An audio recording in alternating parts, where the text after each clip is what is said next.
Hey guys, Scotty here in the Carnage workshop once again, and you're probably asking, why is that any different to normal? It's because, well, for me it is a little bit different because the last 2 weeks I've been mega crook. I've been sick with the flu, not coronavirus, but I've just been crook.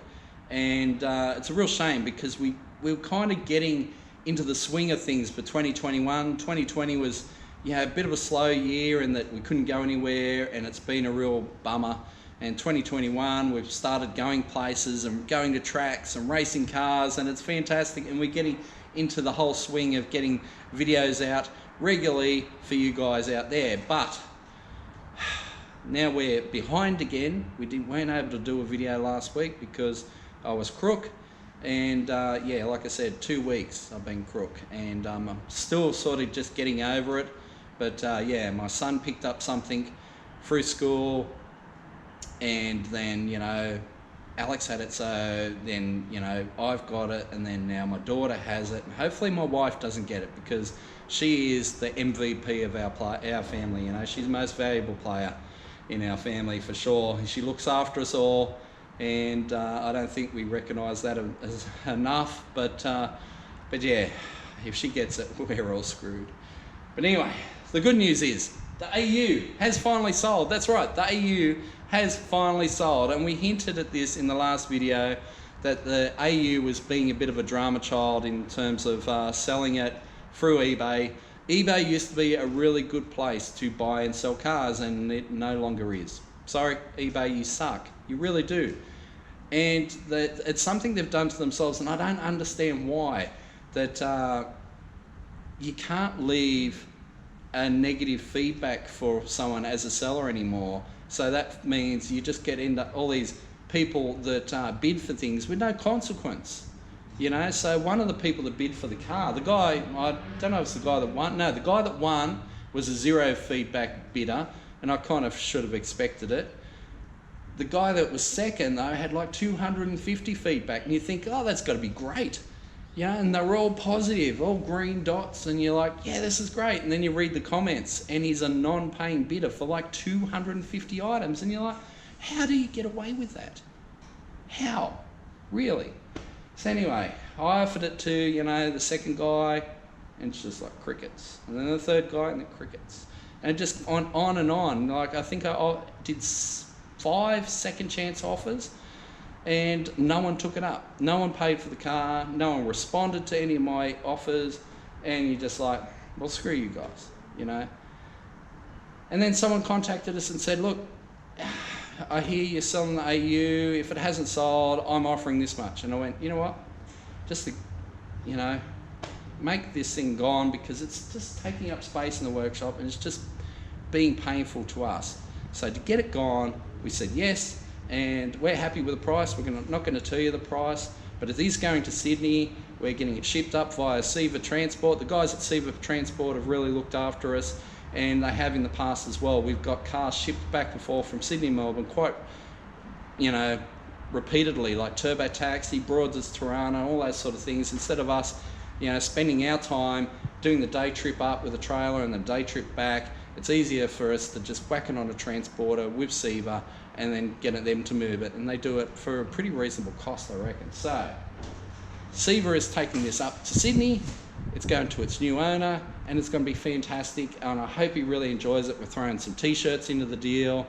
We're going to sign the dash for him, which he's asked us to do. Me and Kean are going to sign the dash for him, and yeah, I hope he really enjoys it. It is a fun car, and we really haven't developed this thing as much as we could.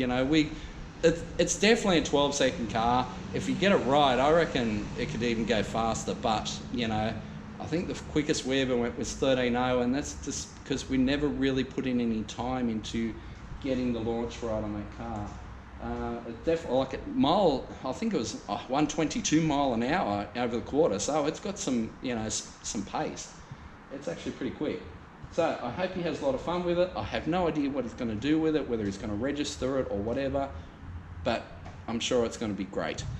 Anyway, so I've been here in the workshop just by myself today, doing a bit of cleanup on the L67, getting it ready for some Superman action. And yeah, we've got some new rod bolts here from the guys at Mace Engineering. So yeah, we're going to put some new rod bolts into this, and a few people have said, oh, if you put rod bolts in it, you're going to have to resize the rods and all that sort of stuff. And I mean, if it's a normal type of con rod, like say in the Barra, you know, where the rod bolts actually go into the rod and then there's a nut at the other side of the cap, I totally agree. You have to resize them if you use that sort of arrangement. However, the V6 uses rod bolts, well, they call them cap screws basically, so a cap screw type arrangement. And I really don't think they distort the rod bolts like they do on that style. I'm happy to be proven wrong, and maybe what I will do is actually pull a con rod out of that motor when it comes out of the car.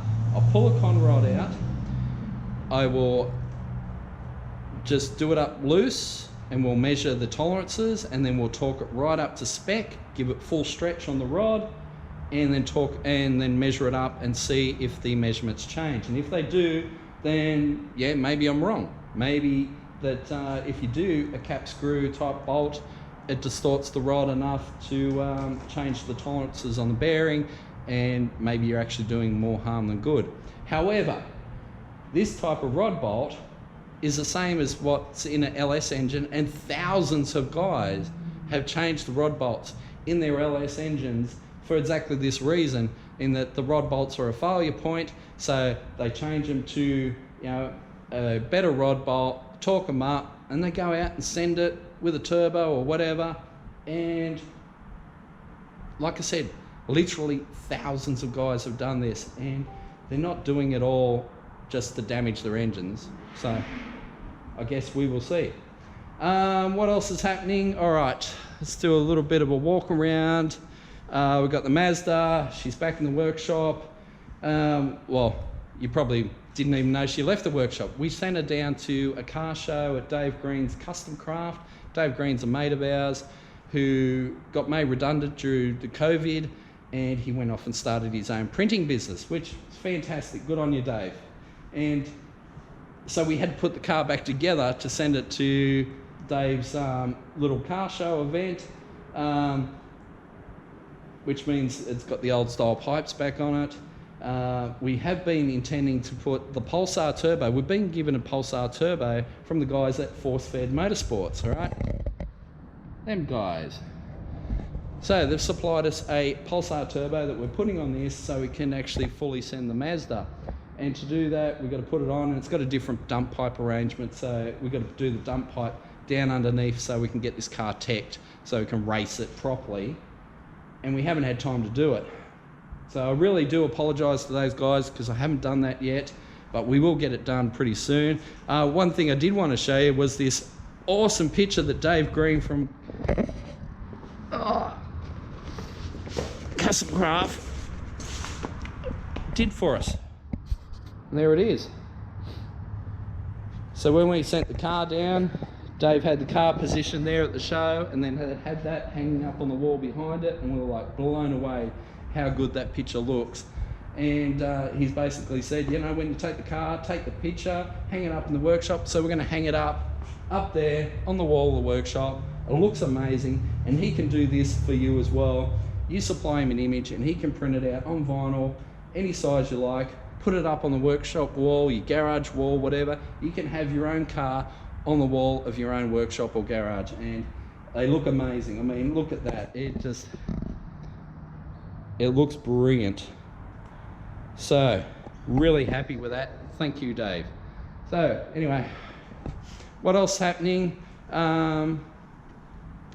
Still feeling a little bit chesty from that cold. We've got the Sora there, so we're going to pull the motor out of that shortly. Once the AU's gone, the Sora can be moved out, and we can pull the 1UZ, and it can be made ready for our next project, which is actually waiting outside. Thankfully, that'll be something that actually very cool. I'm very excited about it. And of course, we've got a lot of projects, and some may say too many. We've got Superman sitting up there ready for that L67. So once this is all out of the way, we can get the L67 in that, make that happen. And then of course, Trollbow, well, all the top end is sitting over here on the bench. That's because we pulled the head. Yep. So we talked to a few people about doing the cams on the 1JZ in this, and they said it is definitely easier to do the cams in the head on the bench. So what we've done is we've taken the head off, and we've sent the head off to Johnny Pillar at Powerhouse Engines, and Johnny is going to set up the cams and all the tolerances, the clearances with the shims and the buckets and all that sort of stuff. He's setting all that for us, so we can bring it back here, we can clean all this up, and we will get new gasket on there. We've got a brand new gasket obviously from Golby's and all that. So gasket on, head studs. Have to do the head studs after the head goes on. We'll show you why when we do all that. But yeah, basically we're going to do head studs, springs, cams, send it, full send basically, turn up the boost and see what this Trollbow will do. See if it can do a 9-second quarter.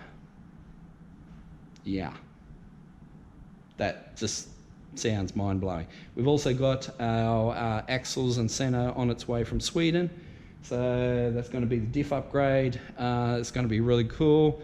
Turbo Taxi I've been using as a daily driver, and it killed an injector again during the week, which, oh my god, it really drives me nuts when it kills injectors. And so I've had enough of what they call the key and brown. They look like these. Here's the one I just pulled out actually. So key and brown LPG injector. See the little brown dot on there? Now these do 100 horsepower per cylinder, so they're not a bad injector in terms of power output. They're one of the most powerful LPG injectors you can get.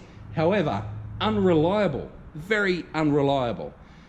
We've killed about 10 of these things, right? And at $200 a pop, it gets expensive.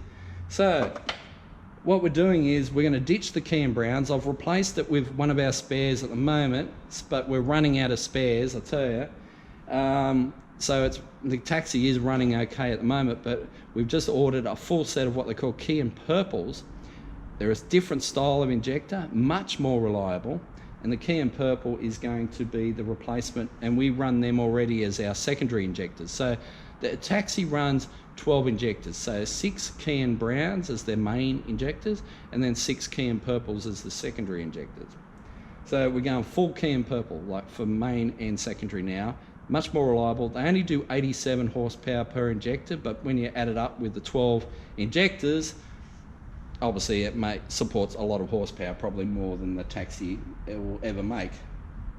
However, we've got that, and then we've got from Tuner's Edge, Arthur at Tuner's Edge has sent us this boost cooler, which we're going to be tipping in some water meth injection, maybe E85. We haven't really decided. That's kind of Jason's deal, in that Jason's going to help us set up this, Jason at Tunnel Vision that is. He's going to help us set this up with our new injectors. We're going to retune the car, get it ready, and we're going to run 10s with the Taxi. Yes, I know, I've been saying this for 4 years. We're going to go 10s with the Taxi.